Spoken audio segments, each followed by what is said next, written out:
मेरी कहानी के लेखक हैं सोनू गर्ग। आज लग रहा है शब्द खुद कागज के पन्नों पर उतरने के लिए बेकाबू हो रहे हैं।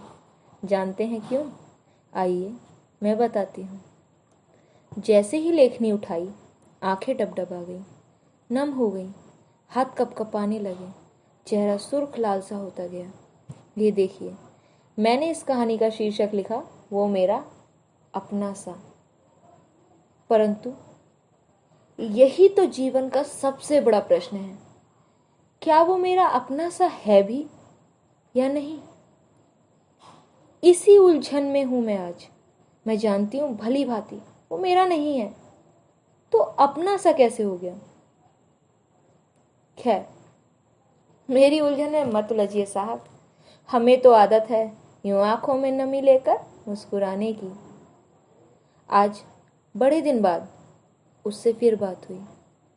मन हुआ सब बता दूं उसे आज, कैसे व्यतीत हो रहे हैं दिन उसके बिना।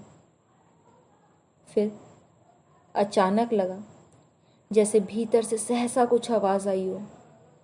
अरे बस बस, जरा रुक जा पगली। वो तेरा अपना सा नहीं है तो क्यों कर सब बताया जा रहा है? बस। मानो मैं थम सी गई।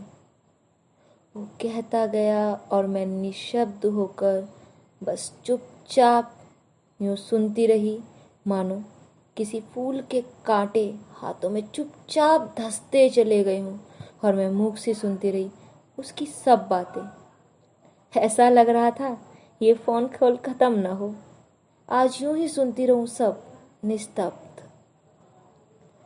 आज वो फिर से चाहता था कि हम फिर चलो एक हो जाएं, जो हुआ उसे भूल जाओ। जानते हैं क्यों? उसे ये एहसास हो गया था ये पागल उसके बिना अपने आप को संभाल ना पाएगी।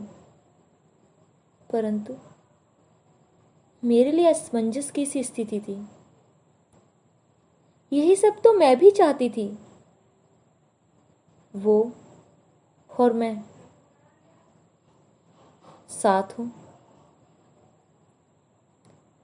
फिर यकायक स्मरण हुआ, उसी ने कहा था एक दिन, अब तुम अपने लिए कुछ सोचो, हम साथ नहीं रह सकते।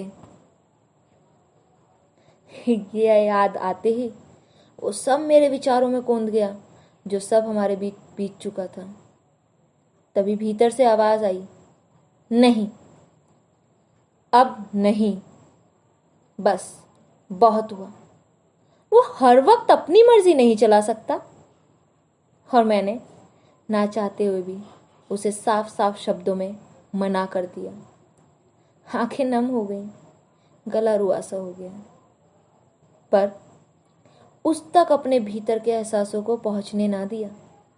बस दबे शब्दों में उसे ना कह दिया। मन में विचार आता है बहुत बार, क्या वो सचमुच मुझे नहीं समझता होगा, जो मेरे विचारों एहसासों को समझ ना पाया होगा? धन्यवाद।